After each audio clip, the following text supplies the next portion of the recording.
ভুল করে আনা সেই এক টুকরো সৌন্দর্য আজ কেন বাংলার জলাশয়ের দুঃস্বপ্ন।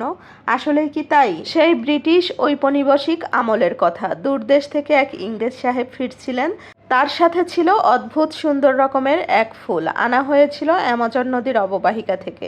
পানির উপরে ভাসে আর হালকা বেগুনি ফুলে মুগ্ধ করে। তিনি ভাবলেন, এটা যদি বাংলার পুকুরে ভাসে কি অপূর্বই দেখাবে। একদিন সে ফুলটা তিনি আলতো করে ছিঁড়ে নিয়ে আসলেন দেশের মাটিতে, এনে পুকুরে ছেড়ে দিলেন বাগানের মতো বানাবে বলে।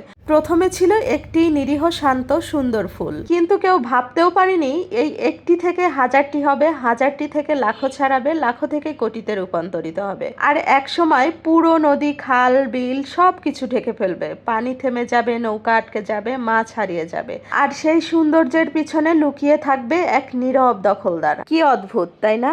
কেউ জানতো না এত সুন্দর একটা ফুলের এত ক্ষমতা, এত কাহিনী। সে নিজেই পুরো রাজ্যটা দখলে নিয়ে নিবে। তো যাই হোক, হ্যালো এভরিওয়ান, আসসালামু আলাইকুম। সবাই কেমন আছেন? আমি তো অনেক বেশি ভালো আছি। আমি কিন্তু এই কচুরি ফুলের সৌন্দর্য দেখে অনেক কিছু বলে ফেলেছি, আর অনেক কিছু মনে হয়েছিল এই জন্যই বলে ফেলেছি।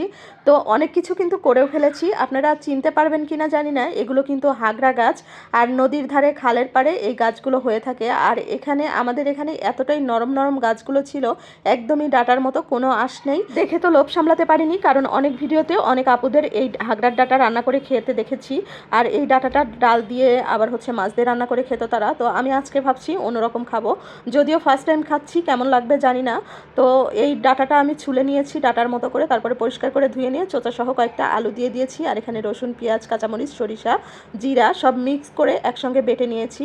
বাটার পরে একটু তেলের ভিতরে ওই বাটা মশলাগুলো সহ হলুদ, মরিচ, ধনিয়া গুঁড়ো, লবণ ভালো করে কষিয়ে নিয়েছি। তারপরে কিন্তু হাগরার ডাটা আর খোসা সহ আলুগুলো ঢেলে দিয়ে ভালো করে আবার কষিয়ে নিব একটু পানি দিয়ে। আর এই রান্নার ভিডিওটুকু কিন্তু রাত্রিবেলায় করা, আর যেহেতু গ্রামের বাড়িতে অত লাইটিং এর ব্যবস্থা নেই, এই জন্য কিন্তু একটু কেমন কেমন দেখা যাচ্ছে, এটা কিন্তু আপনারা ইগনোর করবেন। তো যাই হোক, আলু সহ ডাটাগুলো ভালো করে কিন্তু ভাজা ভাজা করে কষিয়ে নিয়েছি, একদম পানিটা শুকিয়ে ফেলেছি। তারপরে আরো অল্প একটু পানি দিয়ে দিব। আর এই পানিটা কিন্তু মশলা বাটার পরে যে পাটায় একটু মশলা লেগে থাকে, সেই পাটাটা ধুয়ে নেওয়া পানিটা। আর এটা কিন্তু দিলে অনেক বেশি ভালো লাগে আর কি, গ্রামের মানুষজন দেয়। আর আমি যদি রান্না করি কিংবা বাটি, এই মশলার পানিটাও আমি দিয়ে দেই। তো যাই হোক, এটাও শুকিয়ে যাওয়ার পরে পরিমাপ মতো ঝোলের পানি দিয়ে দিব। আর ডাটা যেরকম দ্রুতই সিদ্ধ হয়ে যায়, এই ডাটাটাও কিন্তু সেম ভাবেই সিদ্ধ হয়, বাড়তি কোনো সময় লাগেনি। আর ওই খালের পাড়ে একদম দোআঁশ মাটি ছিল, বেলে দোআঁশ মাটি, একদমই উর্বর মাটি। ওই মাটিতে এই গাছগুলো যে হয়েছিল একদমই লকলকে ডাটার মতো, যতটুক পর্যন্ত ভেঙেছিলাম অতটুক পর্যন্তই নরম ছিল আর কি। তো যাই হোক, এই যে রান্নাটা একদম শুকনো শুকনো করে রান্না করে নিয়েছি, খেতে কিন্তু অনেক ভালো লেগেছে আমার কাছে প্রথম হিসেবে। তো যাই হোক, মাঝে মাঝেই খাওয়া যাবে। আর এটার ঘ্রাণ কিন্তু কচি আমের যে ঘ্রাণটা আছে সেরকম। আর ভিডিওটি কেমন লাগলো অবশ্যই কিন্তু পুরো ভিডিওটা দেখার পরে গঠনমূলক কমেন্ট করবেন। তো আজকে এ পর্যন্তই, সবাই ভালো থাকবেন, আল্লাহ হাফেজ।